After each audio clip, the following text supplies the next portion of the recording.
প্রতিনিধিগণ আমার সামনে রয়েছেন, বিশিষ্ট ব্যক্তিবর্গরা এখানে উপস্থিত, বিভিন্ন দপ্তরেরও বিভিন্ন লাইন ডিপার্টমেন্টের সব আধিকারিক এবং কর্মচারীবৃন্দ, এলাকাবাসী, মা ও বোনেরা, সাংবাদিক বন্ধুরা, সবাইকে আমি হার্দিক অভিনন্দন ও শুভেচ্ছা জানাচ্ছি। আজকে সত্যি একটু আনন্দের দিন, কারণ যেভাবে আমার পূর্ববর্তী যারা বক্তারা আছেন তারা বলেছেন এখানে, এবং ওনারা সবাই খুশি, নিশ্চয়ই আপনারাও খুশি। ত্রিপুরা সরকারের যে চিন্তা ভাবনা এবং যেভাবে ডেভেলপমেন্ট সামনের দিকে এগিয়ে যাচ্ছে, এবং আমাদের মাননীয় প্রধানমন্ত্রীজি সবসময় দিকে নজর রেখেছেন, এবং উনি যেভাবে আমাদের আশীর্বাদ করছেন, আমরাও ওনার যে মার্গদর্শন সেটাকে সামনে রেখে আমরাও কাজ করি, চলছে এখানে। আমাদের নাগরিক জীবনের সবচেয়ে বড় যে বিষয় সেটা হচ্ছে উন্নয়ন।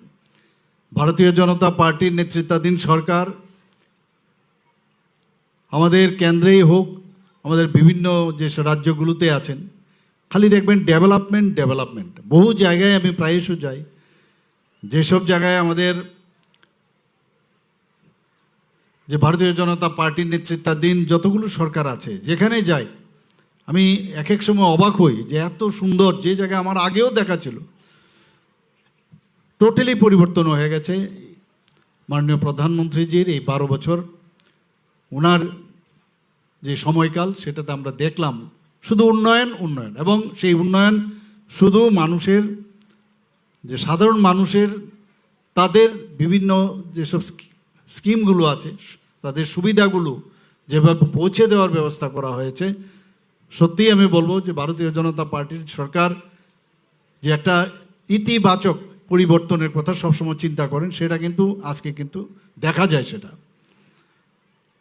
আজকে কোথাও না কোথাও এখানে আমাদের মাননীয় মন্ত্রী টিঙ্কুবাবু বলেছেন যে ওনার এখানেও আমি গিয়েছি, সেখানে সেটাও প্রায় গত বছর আমি 200 কোটি টাকার সেখানে প্রজেক্ট সেখানে উদ্বোধন করেছি, ফাউন্ডেশন লে করেছি। কোথাও না কোথাও আপনি দেখবেন যে আমি কোথাও এভরিডে আমি যাচ্ছি কোথাও, এবং এতে করে প্রমাণ করে যে আমাদের যে কর্মসংস্কৃতির যে একটা পরিচয়, সেটা কিন্তু আজকে আমরা সেটা প্রতিষ্ঠিত করতে পেরেছি, এবং সাধারণ মানুষ সেটা কিন্তু গ্রহণ করছে এবং দেখছেও।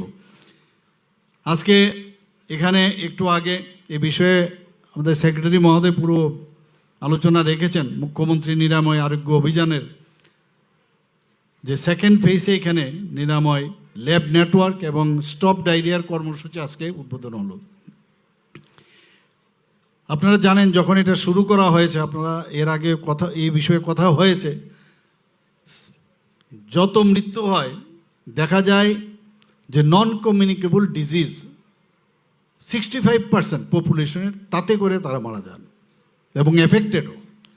সেগুলোর যেমন আছে আপনার ধরুন হাইপারটেনশন, ক্যান্সার, ডায়াবেটিস, আপনার সিওপিডি, আপনার সিকেডি, তাছাড়া আছে আপনার যেমন alcoholic, non alcoholic fatty liver disease, এরকম অনেকগুলো আছে যেগুলোকে বলা হয় যে নন কমিউনিকেবল ডিজিজ। আমরা তো খালি ডিজিজ বলি, কিন্তু এইগুলো কিন্তু হাইপার টেনশনই হোক, সব কিছুতে এইগুলো নিয়ে আমরা একটা চিন্তা করলাম যে এত যখন সমস্যা, কয়েকটা রাজ্যের মানে আমরা দিল্লির থেকে বলা হয়েছে, তার বিষয়ে যখন ওনারা এই বিষয়ে আলোচনা রেখেছেন, সে আলোচনার মধ্যে আমরা দেখতে পেয়েছি, আমাদের কাছে যে রিপোর্ট, সেই রিপোর্টে আমরা দেখতে পেয়েছি যে ত্রিপুরা এর মধ্যে যুক্ত। তখন আমরা এটাকে শুরু করি, এবং প্রাথমিক পর্যায়ে এই যে রোগ শনাক্তকরণ, অর্থাৎ আমরা সবসময় জানি যে রোগ হওয়ার আগেই যদি আমরা তাকে শনাক্ত করতে পারি, তাহলে কিন্তু রোগটা আর বাড়তে পারে না।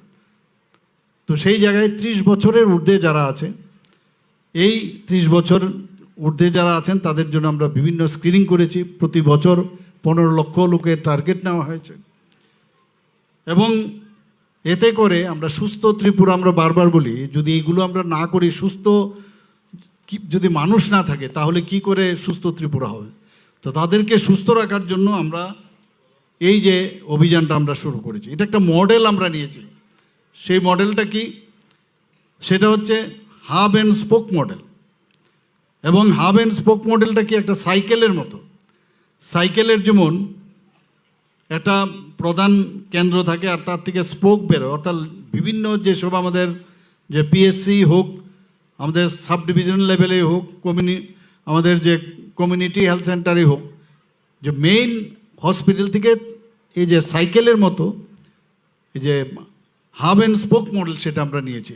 এই বিষয়ে এখানে বিস্তারিত আলোচনা রেখেছেন আমার পূর্ববর্তী বক্তারা, যে মানুষকে এখন আর বাইরে ল্যাবরেটরি টেস্টের জন্য বাইরে যেতে হবে না।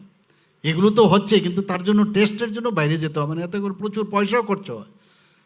এবং আমাদের কিছুদিন আগেও আমি দিল্লিতে গিয়েছিলাম, সেখানেও বারবার বলছে ডিজিটালের মাধ্যমে, ডিজিটাল ইন্ডিয়া মাননীয় প্রধানমন্ত্রী যে বলছেন, প্রযুক্তিকে ব্যবহার করে যদি ঘরে বসে আপনার সমস্ত রিপোর্ট চলে আসায়, তাহলে একদিকে আপনার সময়ও বাঁচবে, আবার আরেক দিক দিয়ে আপনার খরচও কমবে। সেই দিশায় আমরা ডিজিটাল ত্রিপুরা এবং এই যে হাব অ্যান্ড স্পোক যেটা আমরা মডেল আমরা সেটা নিয়েছি। এবং এতে করে আমরা আজকে স্বাস্থ্য ব্যবস্থার যেভাবে আমরা মানুষের কাছে পৌঁছে দেওয়ার চিন্তা ভাবনা করছি, আগামী দিন আরও করব। কিছুদিন আগে আপনারা দেখেছেন আগরতলা শহরে একটা আরবান যে সিভিক যে হসপিটাল শ্যামাপ্রসাদ মুখার্জির নামে আমরা সেখানে করেছি। সাধারণ মানুষ সেখানে যদি যান, আমরা সবাই আইএলএস বা অন্যান্য বড় বড় কর্পোরেট হসপিটালগুলোতে সবাই যায়। ওই হসপিটাল 50 বেডের এখন শুরু করেছি আমরা, এবং এই 50 বেডের যেটা শুরু করেছি, আপনারা যদি সেখানে যান, গিয়ে দেখবেন তার সমস্ত ডিপার্টমেন্টের মন স্মরণ করে দিতে হয়। এবং এই দুটি যদি না বলা হয়, তাহলে আজকের এই মাননীয় মুখ্যমন্ত্রী সারা রাজ্যব্যাপী, শুধুমাত্র উদয়পুর নয়, শুধুমাত্র গোমতী জেলা নয়, আমাদের মাননীয় মন্ত্রী পিঙ্কুবাবু সবটাই ডিটেলস বলেছেন। আমরা সরকারে আসার আগে তৎকালীন যারা সরকারে ছিল দীর্ঘ 20 বছর এক নাগারে, তৎকালীন সময়ে রাজ্যে ইনফ্রাস্ট্রাকচার তৈরি করার জন্য যে অবস্থান ছিল, তখন 3000 কোটি টাকার আশপাশ, এই বেশি নয়। আমাদের সরকার আসার পর থেকে ক্রমান্বয়ে আজকে সেখানে ইনফ্রাস্ট্রাকচার সর্বরকমভাবে প্রায় 8000 কোটি টাকার উপরে আমরা আজকে আমাদের কাজ হচ্ছে সারা রাজ্য। তারই প্রতিফলন রাজ্যের সবকটা জেলা, 8টা জেলাতে কি স্বাস্থ্য দপ্তর, কি শিক্ষা দপ্তর, কি স্পোর্টস অ্যান্ড ইউথ অ্যাফেয়ার্স, এবং সমস্ত ক্ষেত্রে যে ধরনের ডেভেলপমেন্ট শুরু হয়েছে, সেটা আজকে সকলের কাছে এটা বলার অপেক্ষা থাকে না, সবাই জানে। আমি উদয়পুরে আজকে যে 11টা প্রজেক্ট রয়েছে মাননীয় মুখ্যমন্ত্রীর উপস্থিতিতে, আমি জাস্ট একটু স্মরণ করে দিতে চাই। আমার মনে আছে যখন এই রাজস্বী এই হলের উদ্বোধন হয় 2013-14 দিকে, তৎকালীন মুখ্যমন্ত্রী ছিলেন যিনি মানিক সরকার মহাশয়। এখানেই বাইরে প্যান্ডেল করে সেখানে এই অনুষ্ঠানের সূচনা করা হয়। ওই সময় সারা উদয়পুরের মানুষ, যারা আপনারা সাক্ষী, যারা বয়োজ্যেষ্ঠরা আছেন, আপনারা সাক্ষী ছিলেন। ওই সময়ে দীর্ঘ প্রায় আজকের দিনে বোধহয় 60 ইয়ার্স উপরে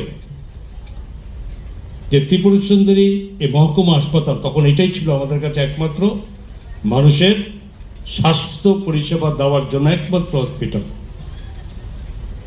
আজকের দিনে সেটা 60 ইয়ার্সের বোধহয় হয়ে গেছে।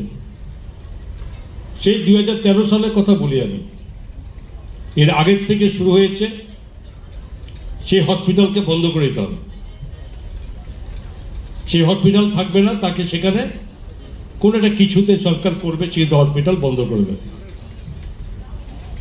এই হসপিটাল শুধু উদয়পুরের মূল শহর নয়, এটা মাতারবাড়ি বিধানসভা কেন্দ্রে বিধায়ক বসে আছেন, মহারানী থেকে শুরু করে, দাতারাম থেকে শুরু করে, চন্দ্রপুর এদিকে শুরু করে মাতারবাড়ি এলাকার গর্জি থেকে শুরু করে কাকাবন বিধানসভার বিধায়ক বসে আছেন, সেখানে মির্জা থেকে শুরু করে এই সমস্ত জায়গাগুলো, বাগমা বিধানসভা কেন্দ্রের রাজনগর, পিত্রা, সেখানে বাকি যেখানে আরো জায়গা আছে, গ্রামগুলো আছে, আর উদয়পুরের সবটা আশপাশ থেকে কিন্তু এই চিকিৎসা পরিষেবা দিনে রাত্রে যখনই সম্ভবত তখন কিন্তু এর মাধ্যমে চিকিৎসা পরিষেবা পেত।